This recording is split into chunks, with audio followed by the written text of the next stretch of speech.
Welcome back to another edition of Irish Illustrated Insider. I'm Tim O'Malley, today joined by Irish Illustrated's owner Tim Priester and John Bryce, whose work you can read and listen to at footballscoop.com and Irish Illustrated.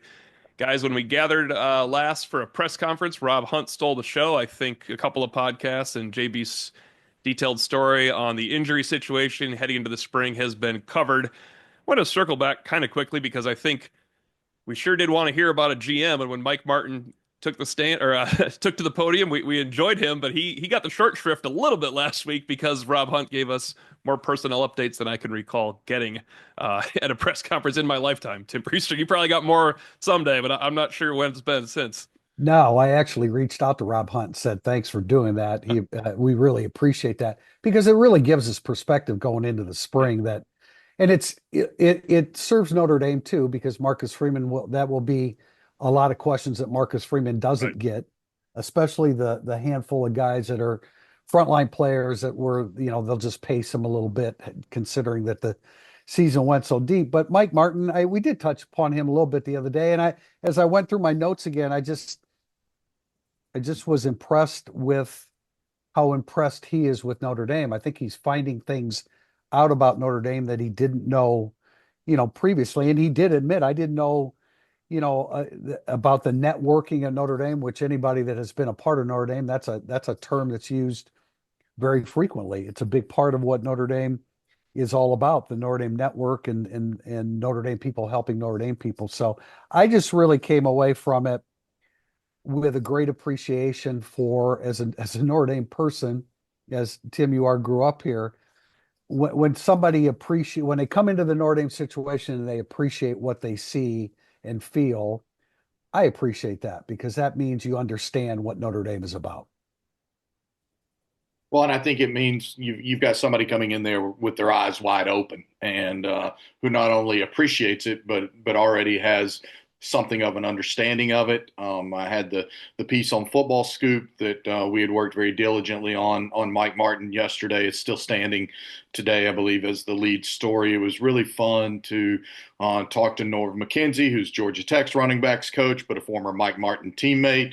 To hear that story and to be able to laugh on the phone last week with Norv McKenzie as he's telling me this story about, yeah, he hosted me on my official visit, but the best story is that he decapitated a guy in practice. And to hear Norv McKenzie telling this story in such detail, you could visualize him as he's sitting there saying, yeah, Mike hit him so hard he got up and was walking in circles and didn't know his name. And he said, now remember, this is 20 plus years ago. Right. Concussion protocols weren't quite the same back then, but he literally said he Not ended up quite, naming, huh? yeah, he ended up naming the receiver, which I guess is good because he still remembers the name. So Norv clearly isn't overly concussed if he's still got the name of that practice receiver 2.5 decades later. But that was awesome to get to talk to Michigan State's new assistant general counsel. And basically, it's a GM position that's even elevated from a GM position. They technically have a GM from Michigan State football. This guy is a contract specialist and assistant general counsel, but he shared their offices were side by side, John Dykema and Mike Martin for the Detroit Lions. He had some interesting insight talking about Mike Martin's meticulous attention to detail and he said, look, I was a salary cap numbers analytics guy. Our work didn't bleed over too terribly much, but when it did, like in draft prep, or in free agent prep or UDFA prep. He said, you just got a sense for how incredibly detailed Mike Martin is and how he approaches everything. And then the last I'll leave you with is one additional college GM that I spoke to over the weekend about Mike Martin, also a former colleague of his in the NFL ranks. I said, if you could describe him, what would it be? This is just sort of background. He said, inclusive. He does a great job of bringing everybody together to get them on the same page and help them accomplish the task at hand. Hopefully, I think the one drawback was I didn't get to ask my question to Mike Martin about the current team, that's because Rob Hunt was coming on stage to steal his show, as I said. But I'd like to. Hopefully, we get a chance in the summer because the real question is how is he approaching 113 new guys that he has the job pretty much of getting him down to 105. It wouldn't be before. I mean, maybe it's before the first kickoff because as long as those guys are staying in school at Notre Dame, they could get the harsh news and remain in school at Notre Dame. But I think they probably have to give that to them, Tim, when this academic season ends. And that it's he's the not the only guy. I guess when they went from 105 scholarships to 85. Somebody had a hard job that day too, but Yeah. that was a long time ago. Yeah, it was, and that's the next phase of this story, which I Yeah. you wanted to ask about it, and the opportunity just didn't arise. But yeah, Well, that'll be the next. he was funny, Tim. He said he's not going to be brief, and it turns out he wasn't brief, and I didn't get to ask my questions. So Yeah, that's it all worked out. But he was enjoyable to listen to either and way. he did remind everybody St. Patrick's Day next Monday is pot of gold day for Notre Dame. So I really strong first impression, and I think he's going to work out really well. And this is just another example of when one door closes, especially when it comes to these behind the scenes guys that we really know very, very little about. At least Right. with a coach, he has a track record at various schools. You look up stats, etc.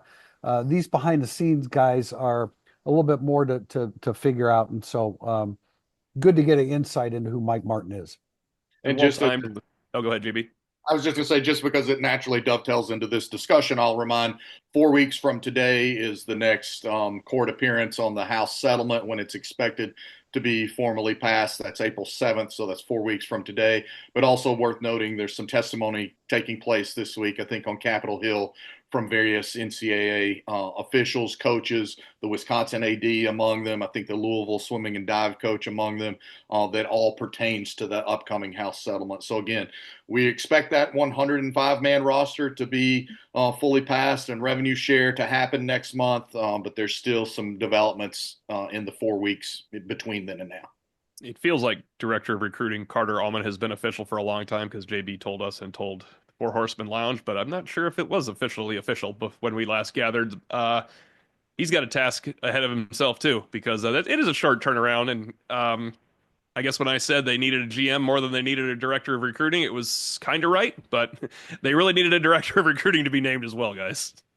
Yeah, and they needed the director of recruiting to be in place before the Pot of Gold Day. And Yes, yes.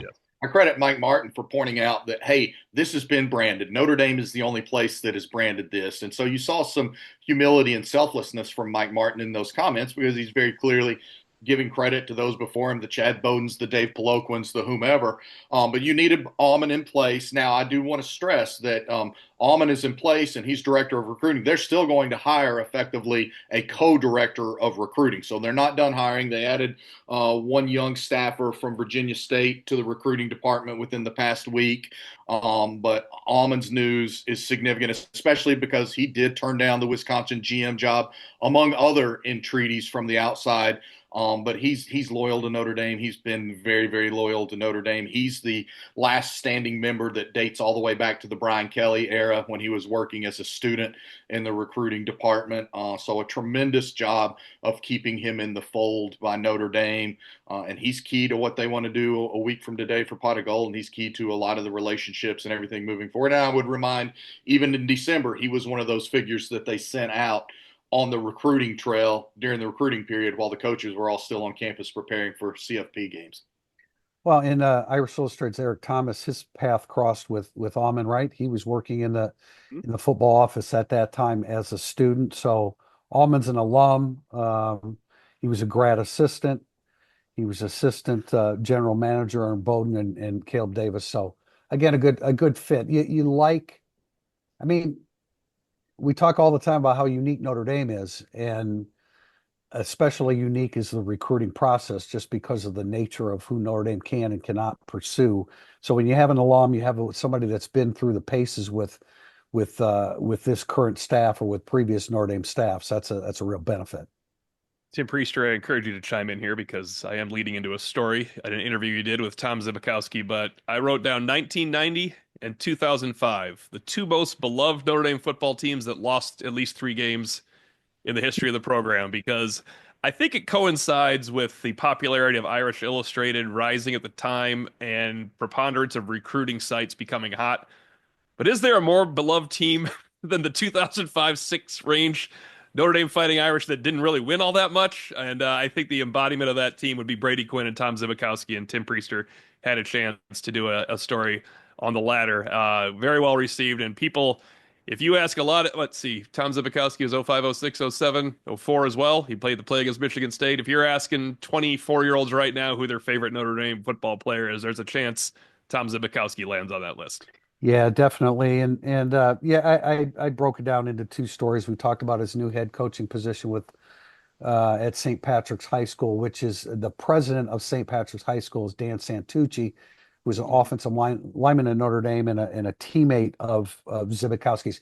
They weren't necessarily really good friends when they were on the team together, but obviously when this position opened up, Santucci immediately thought about Zibikowski, and he had heard that Zibby wanted to come home, but coming home to family in Chicago. His parents are elderly. He has an older brother there who went through some health adversity earlier in his life. But it was really fun to talk to Zibikowski because he's really a extremely down to earth guy, which Yeah. when I at one point in the interview, I said, "Hey, do you know Stams, Pritchett, and Stonebreaker?" He said, "No, I don't. I'd really like to meet them. I think I would fit in. I would have fit in really well with them." And that was the reason why I asked if he knew them because he absolutely would have been the fourth amigo if he was playing on that team back then. Very, I very, I can't believe you brought that up because instead I was going to say Rocket Ishmael, the Three Amigos, and Tom Zimikowski are the most famous guys of the last 30 years at Notre Dame. That's exactly, it was actually a segue yeah. into that. The other thing was, when I was asking him about, what's your coaching style going to be? Because he hasn't been a head coach. He was the safeties coach at Brown in 23 and 24.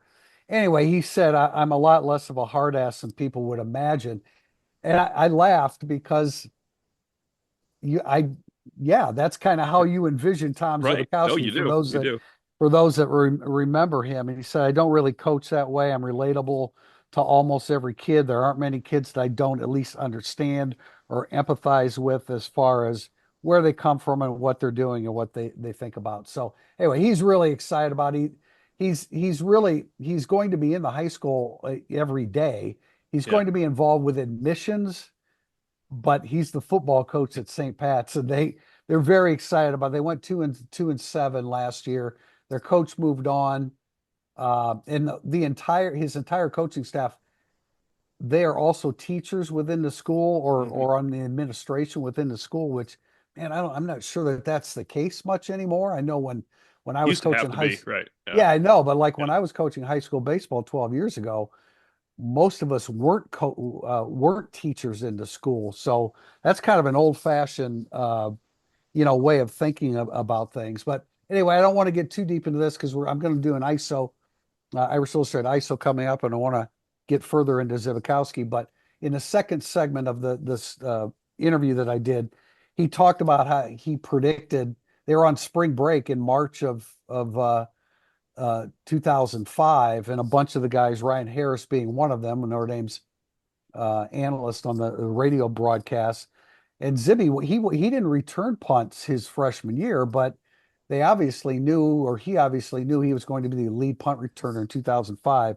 And they were on spring break, and he told Ryan Harris, "I'm returning a punt for a touchdown against USC," because they were anticipating USC coming in town the middle of October, Number and one. Yeah. USC, right, and USC was always already really, really good. He's like, "I'm returning a punt for a touchdown." And it's one of the great plays in modern day Notre Dame history. 60-yard return, broke a tackle at the 25, the 20, and the 10. And it was just an absolute refusal to be tackled. And the last thing I'll say is that Zibikowski, like when I talked to him about his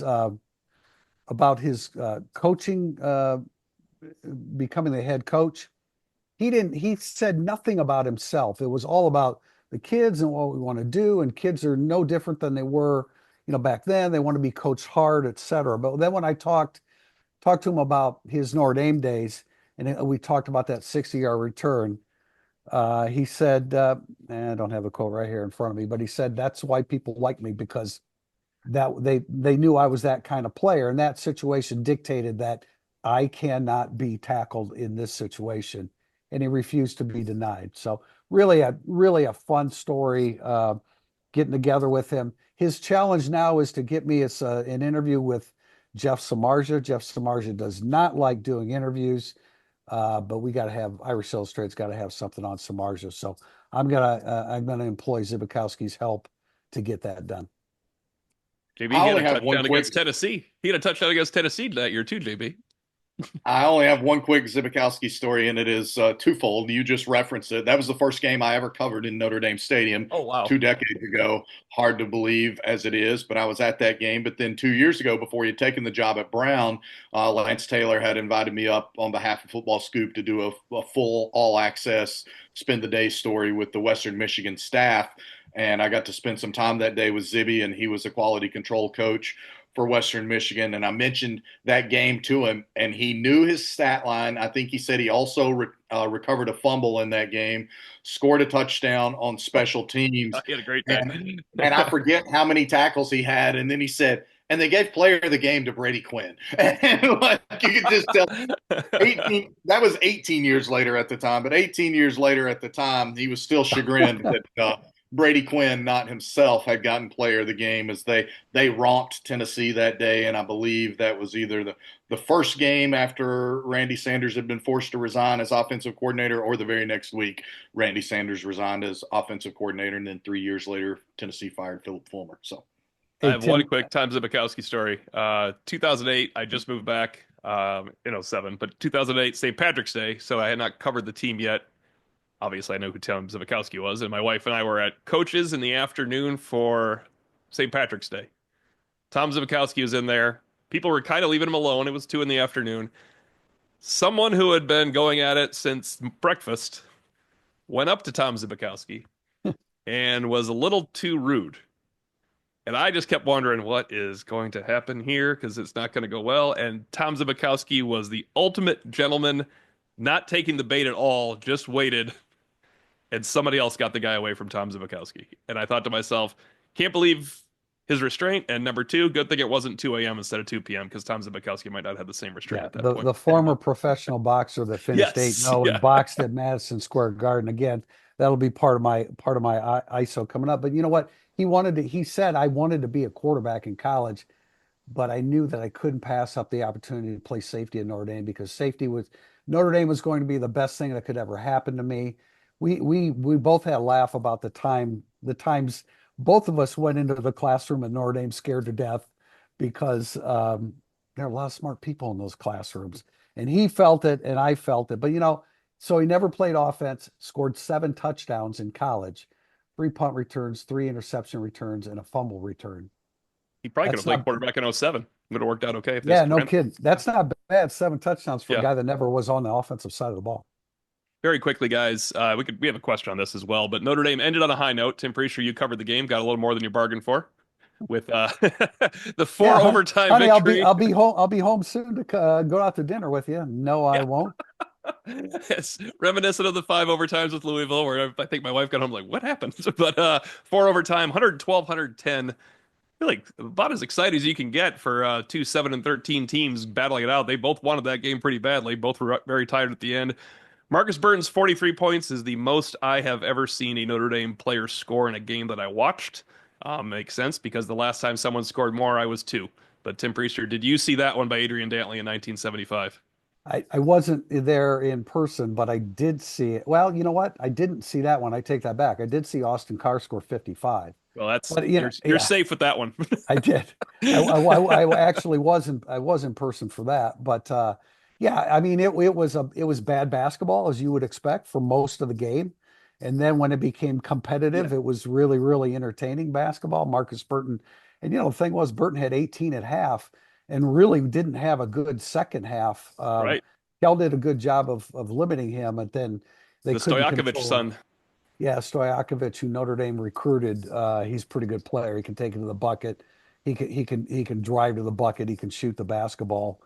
But yeah, it became a really good game. Really, it brought out the best in both of them. I joked with I was with Matt Freeman and Jack Sobel and was like, this is there aren't many games in the country this year that are less consequential than this one, but it turned out pretty good. And we're accustomed to watching 60-minute football games. And we got a chance to see 60 minutes of basketball. And Matalako deserves a lot of credit for closing that Oh one my out God, because that was a tremendous. great Well, moment for listen, Matalako. he had missed 7 out of 8 games. I mean, his Yeah. wrist really isn't healed, and he had to play a monstrous game in order for Notre Dame to win. The women, that was a really, really bad performance against Duke. The front line, if they're not better on the front line, it's going to be a quick NCAA tournament. They should easily get to the Sweet 16. I would imagine they're probably going to get a 2 seed now. But when Maddie Westbeld and Leah T. Leah King. King don't score at all, you're going to lose to a good Duke basketball team. Looking to upgrade your wardrobe? Founded by Notre Dame alum Go Wang, you've seen ESQ's custom clothing on the player walk and all of your favorite players and coaches. With more than a decade of making the best bespoke clothing available, ESQ will help you look and feel your very best. From a perfect fitting suit or sport coat, shirt or bomber jacket, or that perfect tuxedo for wedding season, check out esqclothing.com and book an appointment to upgrade your wardrobe today. Mention Irish Illustrated to get 10% off your entire purchase. That's esqclothing.com. We'll be back with segment two, Burning Up the Boards. Welcome back to segment two, Burning Up the Boards. Our first question is from ND Iman. There was a discussion on the recent podcast about ND possibly not using all 15 allowable spring practices due to the long playoff run. Well, I'm all for resting the starters who made a playoff run, and he notes that Jeremiah Love needs 0 snaps. I cannot imagine a reason why I would not use every allowed day of practice for your young players in the 3 QBs. What is the reasoning? And Tim Priester, I think you have new reasoning. Well, yeah, Notre Dame reached out to me the other day and said, John Waggle was like trying to let Marcus Freeman answer the question, but Marcus Freeman wasn't there. So he left it open-ended as to how many practices they would have. There are indeed 15 practices. Now, we were given a list of only 10 because those are the only 10 where we either have access to viewing, interviews, or both. So I had the same question going into it, and Eric Hansen asked the other day, just 10. And that's where the confusion came from. But no, they will have all 15. And I agree with you, NDI, man, because you have all these young guys. And so there's no reason to really skip one of those days. Those are the guys that will just get a little bit more emphasis. So have no fear. There are 15 spring practices, the 15th being the blue gold game on April 12th. And as Pete pointed out, maybe that could be the 14th practice, and they could throw one more out there.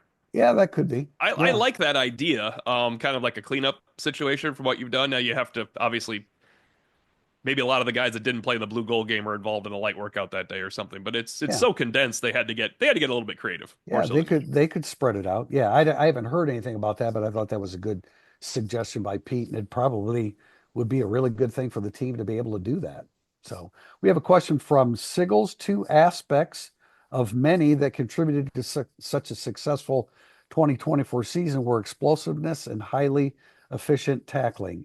It's reasonable to assume continued progression in explosiveness under Laura Landau. However, to whom can you attribute last season's great tackling, and how can Chris Ash ensure that tackling stays top notch? Yeah, and we had an incredibly similar question to this on Thursday's pod that we also addressed that I thought we highlighted. I would fully expect Lauren Lando and company to continue augmenting Notre Dame's explosiveness. It's part of what appealed to Marcus Freeman about Lauren Lando is that they both have delved into the sports science component. That's very much a key thing that Marcus wants to continue to see Notre Dame invest in, that he wants his program to be able to lean upon. That's why they're being transparent about guys getting load management days going into spring camp. And as for the tackling, I asked Chris Ash about this in his introductory press conference because the guys in Columbus had alerted me to it, and that he's one of the founders, the originators of the rugby style tackling, and he said it was initially done for some player safety components, but also some efficiency components. And I would look for Notre Dame to continue to be an incredibly well tackling team, particularly with what I think is positioned to possibly be the best linebacking core in all of college football in the fall. Ohio State's writer Steve Helweg, and I asked him about Ash, and he brought up, of course, the rugby tackling technique. But he said that was the most improved tackling team he had ever seen at Ohio State. The tackling ability was instrumental in the national championship, surprise national championship, a little bit run in 2014. He said a lot of the emphasis Ash did with the players was completely reshaping how they use their hands to defeat blocks and to get other things. So that'll be interesting to watch. That's something you can watch in drills these days is how much work he does with that. Although Notre Dame's players of 2024 were probably better tacklers than Ohio State 2013, obviously. And as to the question as to why they were such a good tackling team last year, I would give two reasons. Al Golden's a great defensive coach, number one, and number two, there were some ultra veteran players on that defense, Yeah. straight up the middle. With Xavier Watts and Jack Kaiser and your two interior defensive linemen. So it all adds up. And as JB says, Chris Ash, it's not a radical idea now, but I guess it was 10, 11 years ago. So with Chris Ash, Notre Dame should absolutely remain a quality tackling team, although you will have some younger guys in the lineup that were in the lineup in 23 and 24. Next question from Not J Tefel one. For which players would you say it is a now or never type spring? A good question, and I think you have to. It's got to be somebody it's in their third year, right? You can't. Yeah. It's a little premature, I think, to do it. Sometimes you'll have a guy going into the sophomore year, and you'll see the depth at a particular position and say, "Wow, this guy better make a move now, otherwise the door may close on him." But Mine was I Mickey looked. last spring. I took a lot of heat for that. It was Jaden Uh, Mickey because I thought he would transfer if he didn't win the job. Yeah, no That's doubt. The first guy that came to mind for me is Brennan Vernon, who has not been able to see the light of day on the defensive line. I loved his high school film. I thought he had a chance to be really good, but it is now or never. He's got to make a move. I think Devin Houston is Devin Houston a same year. he is same Same, year. same Okay, year. yeah, he would be in a similar situation. The third guy that popped into my head, and I'll let you guys take it from there, is Ben Minnick at safety. I mean, for me, especially knowing what we know about some of the injuries or the maintenance or the recuperation for guys, I mean, it's a big spring for Sullivan Absher. Yeah. He's got all the talent in the world. He nearly cracked the starting lineup last fall. He played extensively over the balance of the season on special teams for the Irish, but can he create a greater role, especially as Notre Dame wraps spring camp about what is it? Notre Dame wraps spring camp just maybe 4 days or 3 days before the spring portal window. So you'll know by then, if you're a Notre Dame player facing a make or break spring, so to speak, exactly where you are in the pecking order, even if coaches don't specifically outline it. These guys are smart. They know whether they're getting the job done or not. So Absher is a big one for me. Brent Vernon is one who I feel like is now make or break. Those are probably two of the more significant ones for me when it comes to guys that have been in the program for a bit of time and who need to have kind of statement setting inflection point springs. I have two guys that you don't even think of as juniors, but they are. It's time for KK Smith to get on the field. He's had two shoulder injuries in 2 years, so this isn't totally fair.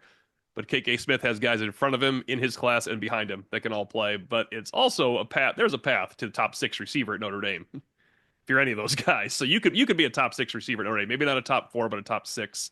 He has to avoid being number seven, and hardest one of all because they love him and he could lead the special teams.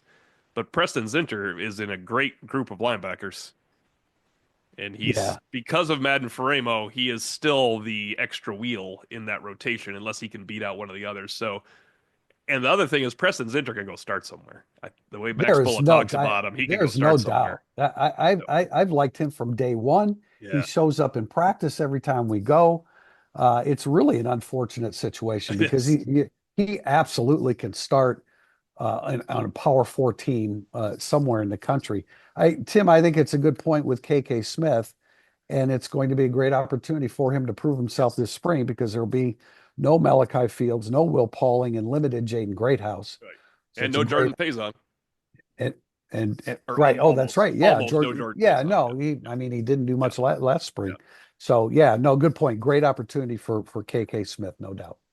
Question from Kevin Cunningham. A lot of concern about defensive tackle in recent pods. My concern is secondary depth, especially at cornerback. Any chance more cornerback depth coming in the portal?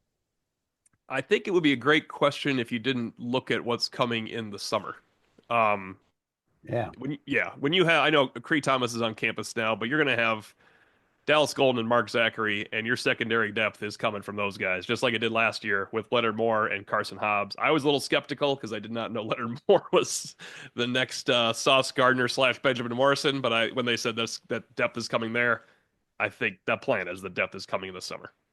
And mentioned this maybe 2 weeks ago, but the early returns are incredibly encouraging and super positive on Devontae Smith. Just a physical specimen is what one person told me. Has really transitioned very seamlessly. Incredibly high hopes for what he's going to bring to the equation for the Notre Dame defense, and really a chance to maintain or even elevate what Notre Dame can get from that role. So you make a great point with the freshman.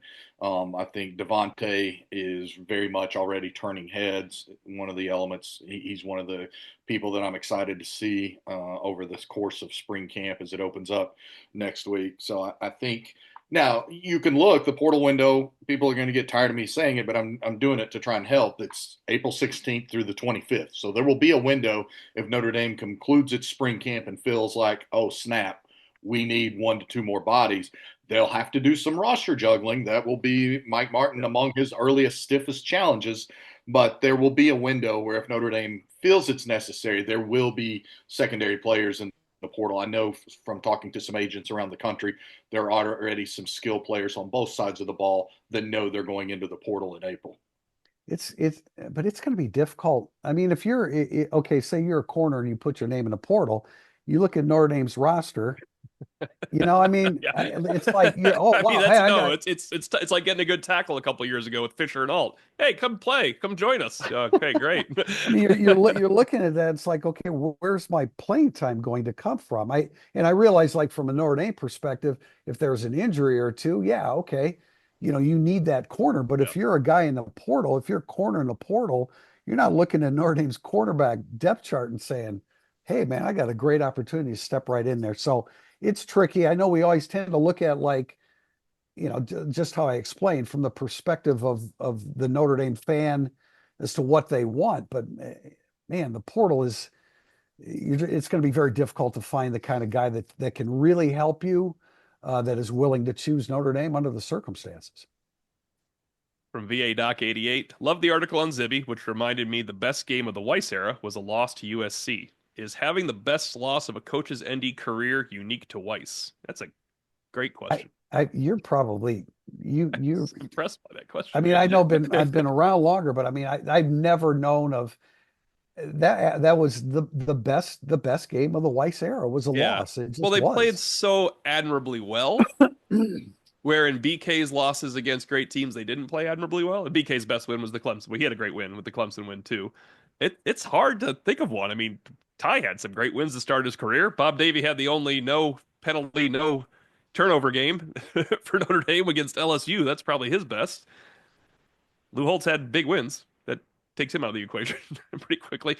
The other game that would be like USC '05, Tim, is 86 Lou Holtz's first game, where they outplayed Michigan, number 3 Michigan. No one felt badly that Notre Dame lost that game other than the feeling you had leaving the stadium. Like in retrospect, one day later, you realize they had turned the corner in one day. Well, you don't remember that game. That was Oh yeah, you 86 do. was my, yeah, no, 86. I was Okay, you do. 12 years All right. old. Yeah, that was my, Okay. yeah. Yeah, you're right. I mean, that was just like that was a that's a great point, Tim. I'm glad you brought that up because Notre Dame was 0-1, but everybody felt so Yeah. much better about the direction of the program. And they had tough losses that year, but they were 5-6 and Jerry Faust's last team was under 500 as well, but there could not have been two teams more diametrically Right, opposed right. in Well, terms of how My they first played thought of their. Faust was he had a huge great win to start his career, so this definitely not doesn't apply to him, right?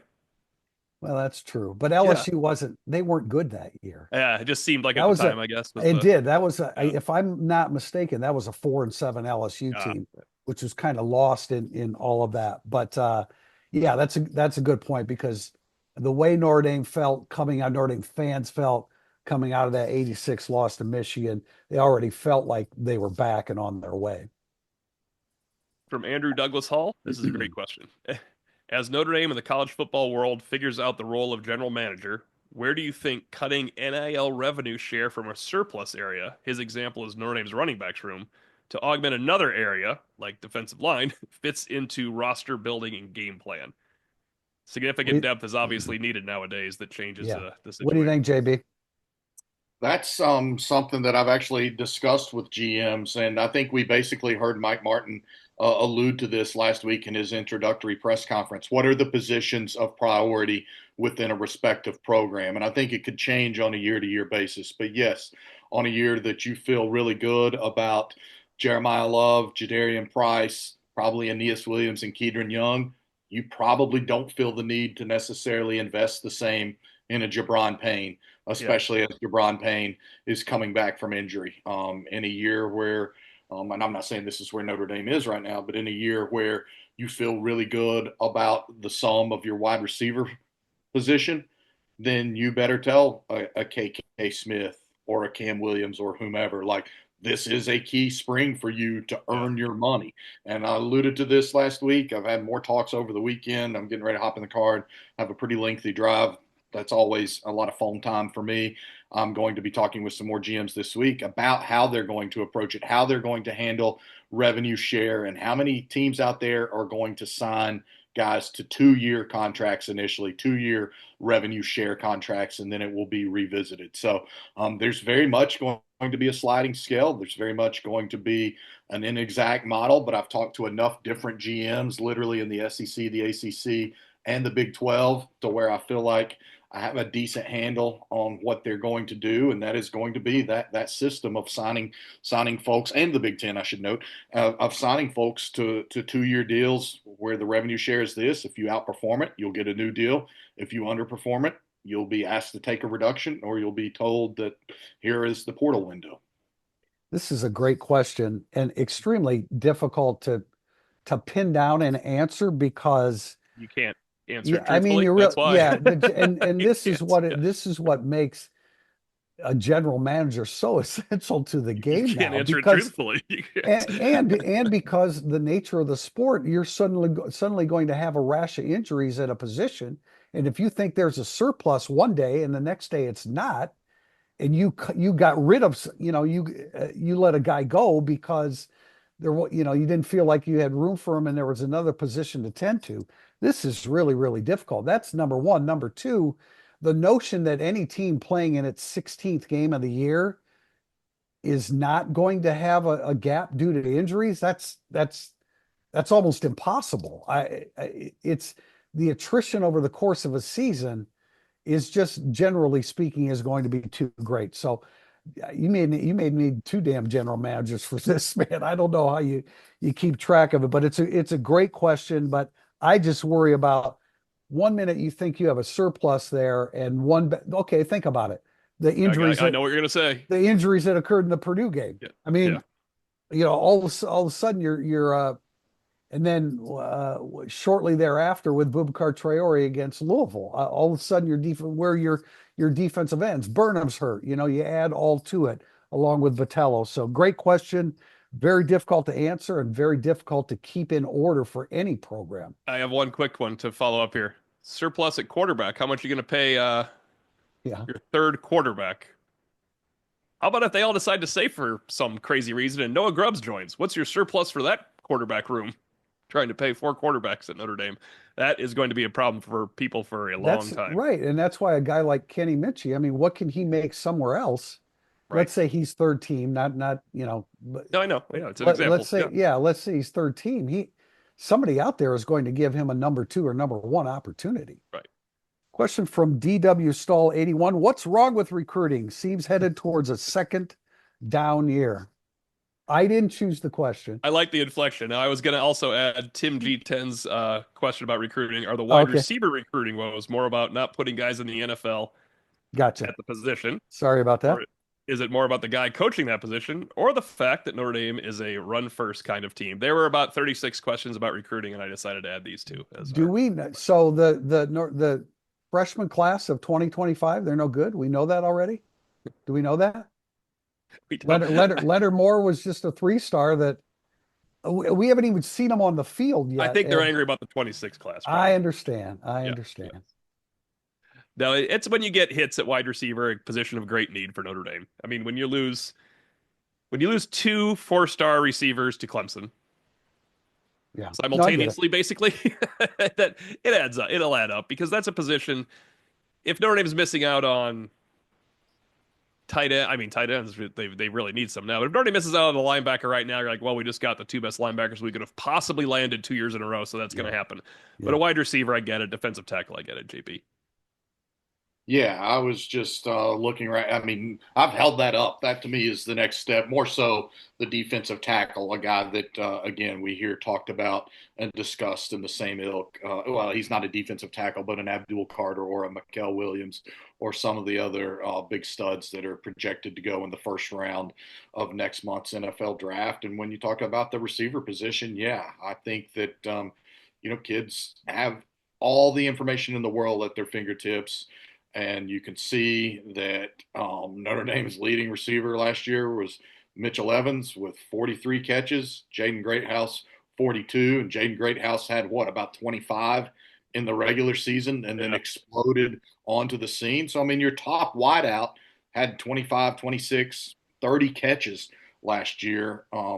Kids pay attention to that. They absolutely pay attention to that. And again, at Notre Dame, your wide receiver is not going to be paid as much as your tight end, as your quarterback, as your Jeremiah Love, as your offensive lineman. And so, yeah, I think it's a combination of those things. I think, you would like to see Notre Dame get one of those guys. I don't think that Notre Dame has had a true difference maker at the receiver position since Claypool. Right. Um, Good. and then he didn't last long in the NFL, or hasn't performed as well subsequent to his rookie year, when I think he was an all rookie selection. Since then, he's bounced around. He's had some issues. I think Notre Dame has to find somebody that changes that narrative, but it's lower down the priority scale. Again, it goes back to Mike Martin talking last week. What are the priority positions for Notre Dame? And wide receiver is important, but it is not weighted the same as these other positions at Notre Dame.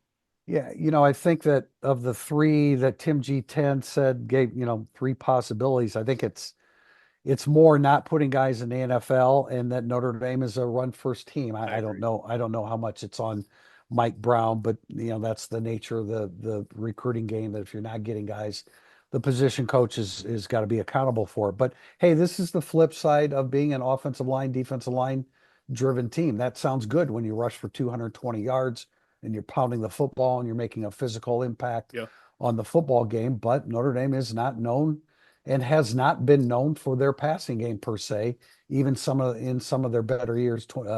Speaking of Zippy, 2005, 2006, notwithstanding. So, look, but this is a head football coach who did great things and took Notre Dame to the national championship game. Let's allow this coaching staff to coach these guys a little bit before we determine that the recruiting classes aren't any good.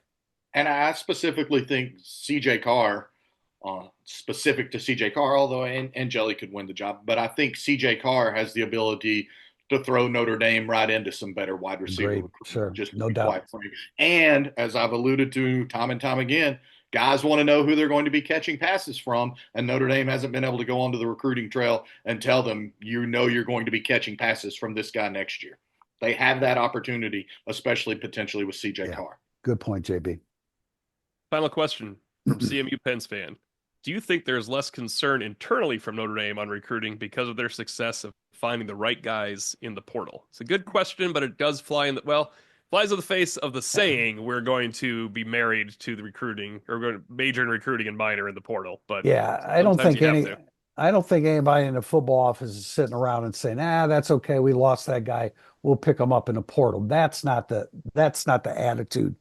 But because we're in the NI world and the easy transfer world, you do have that to fall back on. There's no doubt about it. But I don't think in any way that Notre Dame's approaching this when they're recruiting high school guys and saying, that's okay. It's not that big of a deal. We lost them. But you do have that fallback. And then, when you do have gaps, and every program has gaps, you have the ability to fall back on filling those gaps in the transfer portal. JB is going to hate this comment. There is one position in all football you could fill in the portal because you only need one guy for 1 year.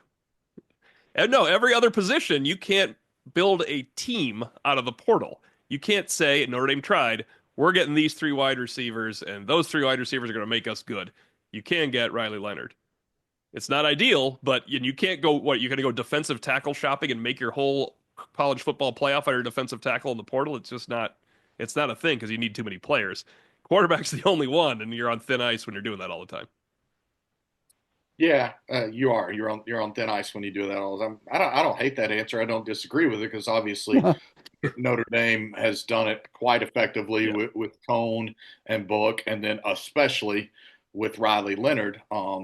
But that's not a recipe for sustained success, and I'll continue to drive that point home. You've got free agency in the NFL, and those franchises are looking for the answer long term, not looking to go into the NFL portal and sign a Spoiled carousel Chiefs fan. quarterback every Spoiled Chiefs team. fan talking right there. That's a Look, you catch took point. Brock Purdy and Trey Lance in the same I draft. know, Like, look, I yeah. mean, that's the deal, man. That's the deal. But no, like I think Notre Dame's very cognizant of where it is in recruiting right now. I would note, like it's early. There's still a top 10 recruiting class by 247 Sports. I think that 247 Sports is the most trustworthy and has been that way for quite some time. And when you look, they've got 7 commitments. And I think number one, USC has 11 commitments. Now, Notre Dame needs to up the star power of its class moving forward. I do believe that. But where Notre Dame is, it's right there with a lot of other teams in the country. It's just, it's not like it was. I visited with somebody last week who talked about several years ago, maybe 8 years ago, when his program had played for a national championship. And he was like, that whole month of December, we were killing it. Like we were getting in on kids and recruiting that we never had a chance. And it's just not the same anymore. It's just different calendar on the NCAA. The transfer portal didn't exist at that time. It's just different to see the immediate benefit. But Notre Dame better see a benefit from its playoff run in its 27 class. I think we'll start to get a glimpse of that maybe next week with Pot of Gold Day and what the reaction is. That's it for this edition of Irish Illustrated Insider. We will be back on Thursday, March 13th. Could be in the middle of a heroic Notre Dame run to the championship, Tim Priester, and an NCAA tournament berth, or there could be a post-mortem on the season. I think the football podcast gods are smiting me there for trying to make that up because I can't say the word post-mortem properly right there. But until then, for Tim Priester of Irish Illustrated, John Bryce of Football Scoop, safe travels, John. I'm Tim O'Malley. Thanks for joining us.